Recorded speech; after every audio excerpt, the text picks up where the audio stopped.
Hello everyone, welcome to another exciting episode of Dayspring Discussions. I'm your host, Sean McGahee, and this is a show where we talk about movies, TV, sci-fi, fantasy, comic books. If you geek out about it, we're going to talk about it. As always, you can find us on the Facebook group or on Twitter. Also find me on dayspringdiscussions@gmail.com to get a hold of us. And you can listen to us, of course, on iTunes, YouTube, Podomatic, and now Patreon, guys. Well, it was a busy weekend, guys. This weekend we had New York Comic Con. Lots of stuff come out. Yesterday we had the Justice League trailer, which everyone was looking forward to. A couple other cool pieces of news. A couple cool trailers also came out this weekend. And I'm going to spend probably the whole week talking about all of it. Now, the big news today is that The Last Jedi tickets have been officially announced to go on sale today, along with the new trailer. Much like they did with The Force Awakens, we're going to get a new trailer at halftime of tonight's Monday Night Football game, and then at that time, tickets will also go on sale. However, unlike Rogue One, they haven't said specifically what time tickets go on sale. With The Force Awakens, they said they were going to go sale after the trailer came out, but before the trailer, tickets already went on sale just as the game was starting, and the trailer had yet to be shown. So, my game plan is to go out and have dinner around the theater that I want to purchase tickets. And then when I check my queue or check the website to see if tickets go on sale, I will then go directly to the theater and get my tickets and hopefully get a decent seat. So that's my plan for tonight. What are your plans for tonight? Let me know how your movie experience goes, because again, last time when I tried this, the websites were breaking down. I'm sure they prepared for this now, though, with what happened with The Force Awakens. I'm sure websites like AMC, Cinemark, Regal, they're all ready for this, and they've learned from last time what to do. At least I hope they have. But for me, I'm going to go to the theater while I'm sitting on a virtual queue on my phone, because I'm going that Thursday night, the 14th, and also Friday night. So I need to get tickets for 2 nights. I know the rush is going to be for Thursday night, so that's why I want to make sure I get tickets for that. And of course, I'll go Friday again. I'll have a report back tomorrow on how my experience went, and also you can be damn sure I'm going to be doing some trailer review. Maybe try to get Lisa to do something tonight with me, and I can post it tomorrow. We'll just have to wait and see about that, guys. But let's get into some other news, because there's more to life than Star Wars. Not a lot, but there is a little bit. Like I said, this weekend it was New York Comic Con, so we got a lot of goodness.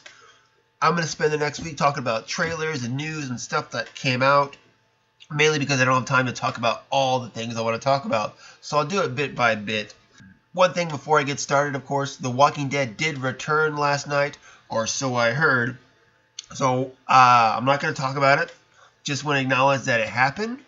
And at some point this season, I'm going to get somebody in to talk about Walking Dead. I promise, guys. At some point, I know a couple people that watch The Walking Dead. I'm going to get them in here. We're going to talk about it and go through all that. So I'm not ignoring it. I just don't watch it. So before I get into Comic-Con news, I got to spend half this show talking about really what I wanted to do last night, which was Blade Runner 2049. The movie came out this weekend, highly anticipated by a lot of fans.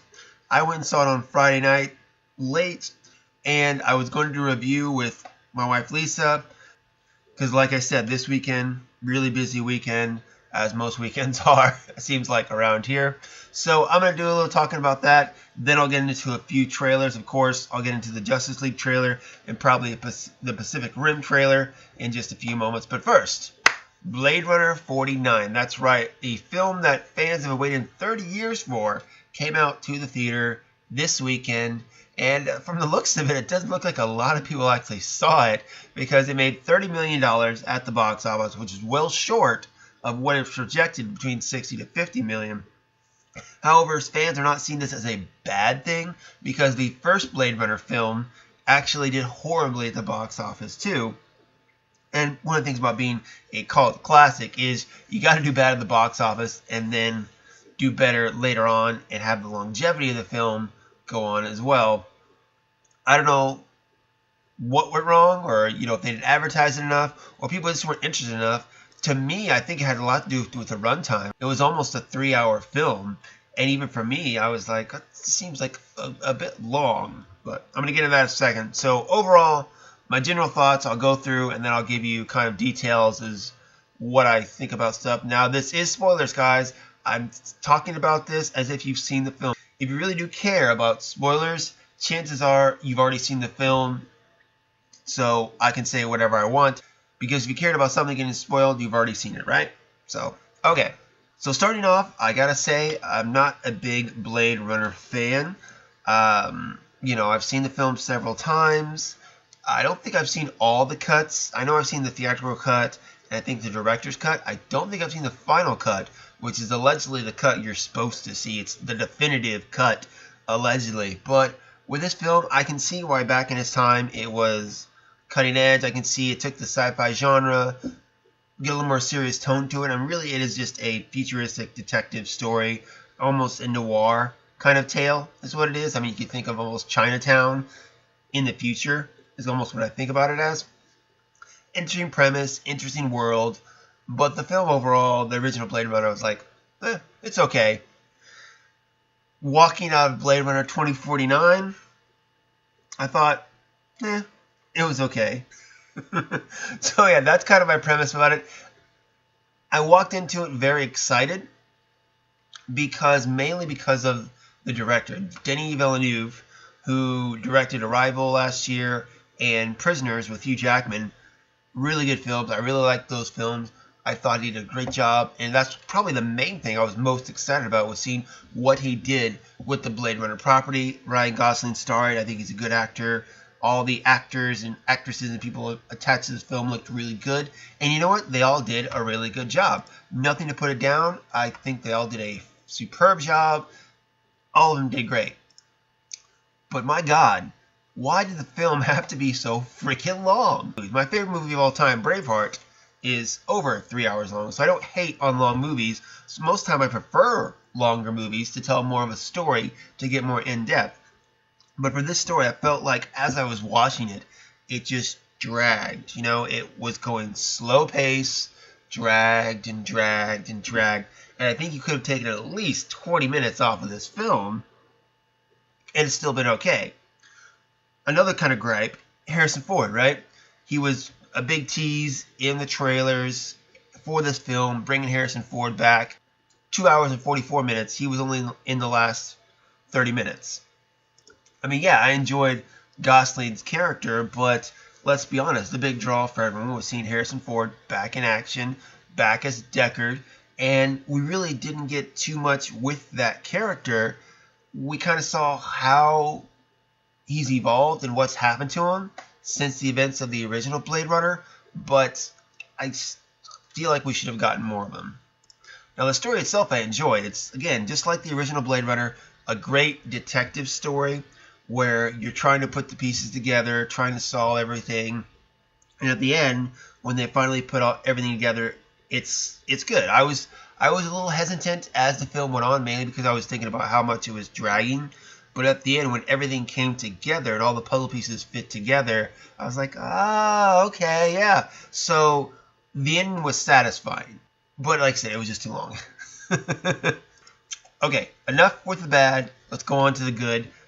Obviously, Denis Villeneuve, you were looking for something really cool, and we got it. The cinematography and visual style of the film is amazing. And beyond that, I think it's going to get some awards, or should get some award recognition, for sound editing and sound mixing. The music and the sound mixing of the special effects and all that stuff was awesome. That's the thing that really I noticed. Mix that with what you were seeing on screen. It's really just a beautiful film to look at. The way it was shot, the way it was visualized, really awesome. And as far as the cast goes, of course, they all did a great job. Does anybody think that Harrison Ford is just a grumpy old man now, playing himself as a grumpy old man? Because that's, I feel like, all the roles he gets. Granted, Han Solo, I think, was a little more cheerful than what Deckard was. But he's just a grumpy old guy who plays grumpy old guy now in his movies. That's okay. Now, our main character, Ryan Gosling, other known as K, or Agent K, as I am funnily calling him. Gosling, of course, carried the film well. He did a good job with his story, he is a new replicant, the new breed of replicant that is supposed to be more subservient to their humans and not quite as rebellious as the older models that are being hunted down by Agent K. But as we go through the film and Gosling gets deeper and deeper into this mystery, he becomes less compliant with his superior, shows us that there is no way to harness or cage the human spirit that's inside all of us. He meets up with the replicant revolution at the end. I wasn't a big fan, though, of the whole storyline where he thought he was the replicant child that was naturally born. And people are still trying to decide, I guess. The main question from the first Blade Runner was Deckard a replicant? And they kind of skirted around that issue a little bit. From what I got from the film, I think he could be a replicant. Him and Sean Young's character from the first one, Rachel. We knew she was a replicant. We weren't quite sure about Deckard, and I don't think we're real sure still if he's a replicant. I took it as a yes. That's just my own personal view, but they left that door open-ended still to where you can go either way. So the question is, a human and a replicant reproduce naturally, or two replicants reproduce naturally? I think it's more of a tale of the two replicants. To be honest, it's more of significant if it's that way. But I think you can take it either way, because they didn't really define if he was a replicant or not. People waiting 30 years to answer this question. I still don't think they got a true answer. And one thing in this film that I found interesting as I was watching it, I saw a video on this yesterday, but I was thinking this as I was watching the film, was as Gosling was going through his investigation, most of his interactions were with female characters. Of course, you have his lieutenant, played by Robin Wright, and then you have his virtual girlfriend, played by Anya de Armas. I think that's her name. Very cute girl. Very good job in what she did, too. Then you have the girl who's hunting him down, Love, which is played by Sylvia Hooks. And then you have the other one, Mackenzie Davis. That's right, the escort, I guess, if you want to call her. But most of his interactions were with the women. And I found that kind of odd. I'm not sure what it really means even, but he really didn't have a lot of interaction with men in this film. Most of the people that were along with him for this journey were either with him or hunting him down or trying to get something, were all women. Even the leader of the revolution, the replicant revolution, old One-Eye, was a woman. So I don't know psychologically what that actually says, but just as an observer, that's what I was seeing. Now, I do want to go back and watch the film again. Not in theaters, but when it comes out on DVD and Blu-ray, I'll give it another go. I want to go back, now that we know the ending, of course, I want to go back and rewatch and see if I can pick up on more of the clues they were giving us. Especially I want to go back and look at that scene with the image maker or the memory maker, or call it whatever you will, because obviously at the end there you see that she put those images out, her own personal memories, to try to draw out her parents. At least that's the way I'm seeing it. That's the way I see the end of this film, is that she took her own personal memories and put them into a replicant to try to resolve her own issues, to try to draw out her parents, to try to make sense of her own life. And it just so happened that the person that got these memories, or one of the memories, was Agent K, or Joe, as he's called by the end of the film. And I want to see the little bits and pieces and the clues that I wasn't thinking about at the beginning, to see if I think differently about the film at the end. Like I said, Blade Runner, it was okay. The length really is what got me. People are going to come back at me and say, oh, you're silly, it was a masterpiece. I get it. I'm not saying it wasn't a good film. You're entitled to your own opinion. Everybody is. But for me personally, I just felt like it dragged on a little too much. But overall, again, visually it was awesome. Sound was awesome. I think it definitely should get some recognition for that in the upcoming award season. But I need a little more quip. I need a little more excitement. That's my own personal style. That's just what I feel. But if you enjoyed the film, great. Let me know what you think. Let me know why you love this movie so much, or maybe there's something that I'm missing that maybe I can pick up on in my next viewing as to why I should love this film more. I don't think the average moviegoer, to be honest, is going to like it all that much. Like I said, it's slow, it drags on, not that much excitement to get the average moviegoer's blood pumping and get them excited to go see this film. But it's definitely a piece of art. I can definitely see what Villeneuve was going for. I get the whole story. I enjoyed it. It just was, a little too slow for my taste. But like I said, I'm going to watch it again when it comes out on DVD, give it another try, and maybe I'll feel differently about it. I doubt it, but overall, I'm glad I saw it. Okay, guys, so now it's time to jump into all the New York Comic Con goodness. And of course, I got to lead with the best foot, which is the Justice League trailer. We got a new trailer that came out yesterday morning at New York Comic Con. And in this one, we got our first glimpse of Henry Cavill back as Superman, sort of. So the official synopsis for the film, of course, quote, fueled by his restored faith in humanity, inspired by Superman's selfless act, Bruce Wayne enlists the help of his newfound ally, Diana Prince, to face an even greater evil. Together, Batman and Wonder Woman work quickly to find and recruit a team of metahumans to stand against this newly awakened threat. Justice League opens November 17th this year. That's right, almost a month away from Justice League, guys. The film that I've been thinking about ever since I was a little kid is on the verge of coming out. We've got several trailers for it so far. What did I think of this one? It was pretty good. I liked it.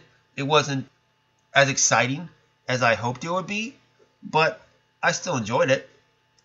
Being a Superman fan, I think I most enjoyed the very beginning of it, the alleged dream sequence, or at least we think it's a dream sequence, where Lois goes out in the field and sees Clark there, and also is a callback. I love that scene is also a callback to the original Christopher Reeve film, where Clark, a young Clark, is standing in the field, and he's got that red plaid coat on, and in this one, Henry Cavill, or Clark, has got this similar shirt on that matches the one from the original film. So I found that really cool, and of course, they're playing the Man of Steel theme during it, which I thought was really good. A great way to start the trailer, and something different from the trailers we've seen before, where I know they didn't focus at all on not only Superman, but Lois. I mean, what she's going through, because she just lost the man that she loves. I don't think she's going to be a big part of the film, but I think it's a good emotional hook, really, if you want to draw people in to see this woman grieving and what she's lost, just add depth to the film.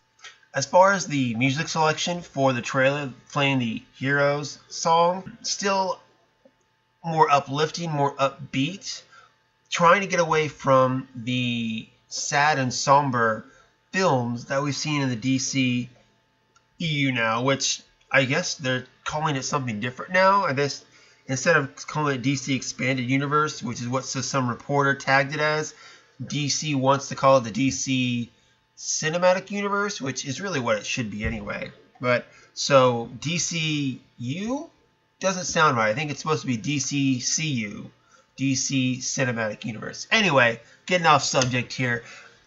Both songs, this one and the Come Together song in the last trailer, again, trying to give a little upbeat tone to the film, to also the universe, I think, to counteract the sad and dramatic and somber tones that we've gotten from the other films, especially the fact that Joss Whedon has taken over this film now. I'm not expecting kind of the dark and dreary tone that we saw in Batman v Superman or Suicide Squad or Man of Steel. I think we're going to get something a little more uplifting, especially with the quips in here by The Flash. The bat signal quip at the end there makes it seem like I think we're going to get a few more jokes. We're going to laugh more in the theaters, loosen the audience up a little bit to where they can enjoy this giant blockbuster of action we're going to see.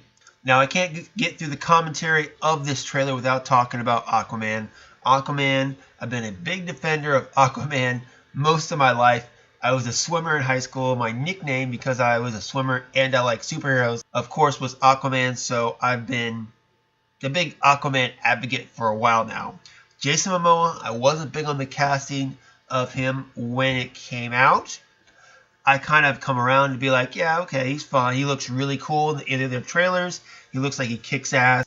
That's really what the world needs to see, is this character who's been a pun of jokes for many years, kicking ass. In this trailer, though, I gotta say, kind of put me off a little bit. The more I see about the character, the more I think he's acting like a biker guy or a drunken pirate or someone who really is, more brawn than brains. We did see a couple of shots there of him underwater. Looks like he was fighting someone in the underwater kingdom. Now, whether that's one of Steppenwolf's minions or maybe he's fighting another Atlantean, I'm not quite sure, because we have the Aquaman movie coming out too next year. And I think it's supposed to be like Wonder Woman, an origin story, if I'm correct. I'm not 100%, of course. We're not 100% on that. But I think it's going to be an origin story. So the shot they're showing could be even a shot of the past, giving us a little glimpse into what we're getting in the Aquaman movie, or something just to set up his character a little better. I don't know, but in this trailer and the other things putting together what we've seen of Aquaman, I'm not that much of a fan now. I mean, he looks cool, he's kicking ass, that's awesome, but it seems like they're going to put him off as like this jock. I'm just not excited about it, because this is a guy who's supposed to be king of the seven seas, rule most of the world technically, and he's coming off just like this lazy, carefree. That's not who Aquaman is. Much like Superman, he's got the weight of the world on his shoulders, and kind of the carefree attitude or the jock personality that I'm seeing in the trailers doesn't get me excited for the character now. I love that bat signal line at the end. It made my wife laugh when she saw it, and it was a good thing to put in there, especially, again, for regular audience members, to let them know, hey, this movie's going to be fun. Now, my personal favorite shots in this trailer were actually the looks that Bruce and Diana were giving each other. Now, in the old 90s animated series, there was kind of a flirtation between Diana and Bruce, and hints of a possible relationship either behind the scenes or feelings for each other. And there was a shot here where there was a parademon on the Batmobile, and it looks like Diana saved him, and then she gives him a smirk afterwards. And there's another shot of them facing each other. I think they're talking to the Flash as well, and they give each other a look. I think they should really hint and go forward with that relationship. I know in the comics they flirted with Wonder Woman and Superman. I think they should keep Superman with Lois, and then, of course, put Bruce with Diana, because you do have the two mortals with the two gods. Adds a more interesting relationship rather than the two gods hooking up. But the trailer, okay, it worked. I get it. It didn't get me super excited or more excited for the movie. I guess maybe what it was supposed to do. At this point, I'm just curious when tickets are going to go on sale. I feel more at ease with it, to be honest. Now that I know Joss Whedon is doing more rewrites, I know people are not excited about it. They're not happy how much work Joss Whedon is doing to the film. But I trust Joss Whedon. Avengers was good. Serenity was good. He knows what he's doing. He's a capable director. And I think he's going to put together a good product that's going to be enjoyable for everyone. And that's really what we want, because we need this film to do good to change the tide of the DC Cinematic Universe. Wonder Woman did a great job of changing it all and changing the conversation away from the failure of Batman v Superman, away from the critical slam of Suicide Squad. Wonder Woman came out and was both critically and financially successful. We need Justice League to do the same to expand this universe out even more. And that's it for me, guys, for today. So, time for you to fire back. Let me know what you thought of Blade Runner 2049. Did you think it was a little too long like I did? Did you enjoy the film? I have one friend who sees a lot of movies, and she absolutely loved it. Great. I want to hear from her. I want to see what her thoughts are on this and why I don't love it, and she did. I love starting the discussion, obviously. So, fire back on the Facebook group, Twitter, Gmail account. Let me know what you think. Also, did the newest Justice League trailer get you more excited for the film? Let me know. dayspringdiscussions@gmail.com. And I'll be back tomorrow, guys. And as I said, tomorrow's main topic is going to be the Last Jedi trailer. I have other trailers in regards to Comic-Con that I'm going to get to later this week. Usually when Comic-Con happens, you kind of get a lull in news for like a week or two. That's what happened with San Diego this year. So I think I'll have plenty of time this week to talk about all the other stuff that came out of New York Comic-Con. But tomorrow, I'm going to focus solely on The Last Jedi. I'm going to try to get Lisa in here, and we'll record something maybe tonight, and I can post it tomorrow. We'll see how it goes, guys. So that's it for me. Until next time, may the Force be with us all.